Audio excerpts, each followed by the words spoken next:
First of all, since all the sages in the history of humanity have said that there are many levels of reality subtler than the mind, and there is always a recommendation to quieten our mind so that the mind is just associating one thing with another.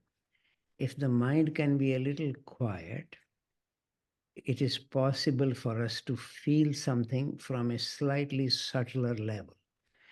In fact, that's practically the meaning of something being spiritual. It is subtler than the mind can grasp. So take a moment just to pay attention to your breath.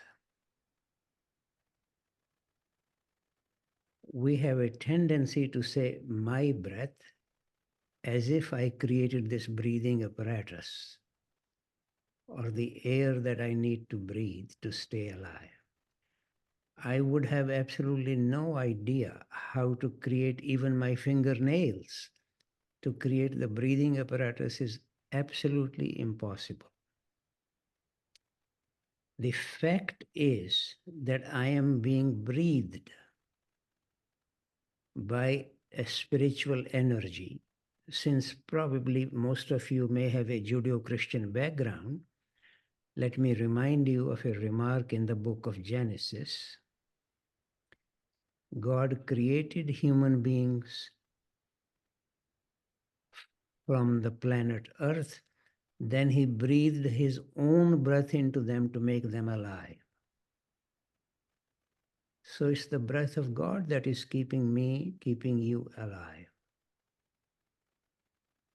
Pay a little attention to that breath. We end up calling it my breath.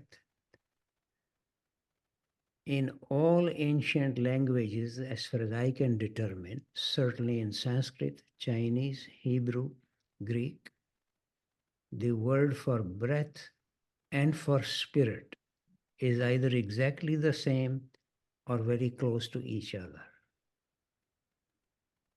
So the presence of the breath in me is the presence of the spirit, presence of the divine energy that is keeping me alive. So pay a little attention to this, but without holding your breath outside or inside.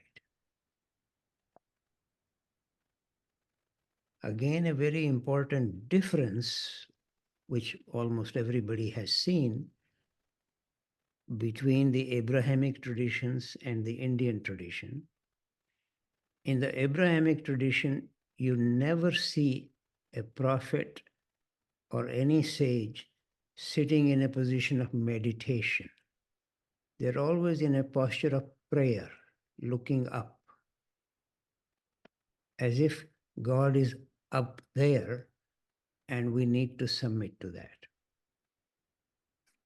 If you actually try this, you will see it, in fact, interferes with your breathing. Whereas if you look at any of the Indian sages, like Aurobindo, Vivekananda, the Buddha, they're sitting in a posture of meditation, looking deeply inside. So I recommend to each one of us to have the attitude of prayer, because we are wishing to submit to something subtler, higher than ourselves, but posture of meditation, to bring a subtle combination of this, an attitude of prayer, not demanding something or commanding something, but willing to receive something, welcome something, subtle energy. And that requires more and more receptivity from my side, which the fundamental requirement for that is relaxation. All our tensions arise from some form of self-assertion or fear.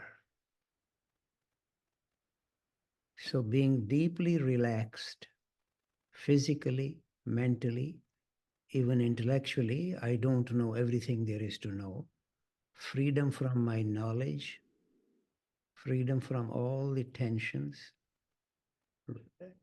being more and more receptive.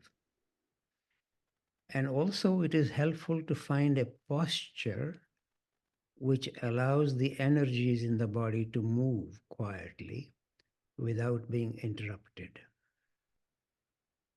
So that is the demand from our side. But the actual benediction, even what keeps me alive, is coming from the other side, not from my side.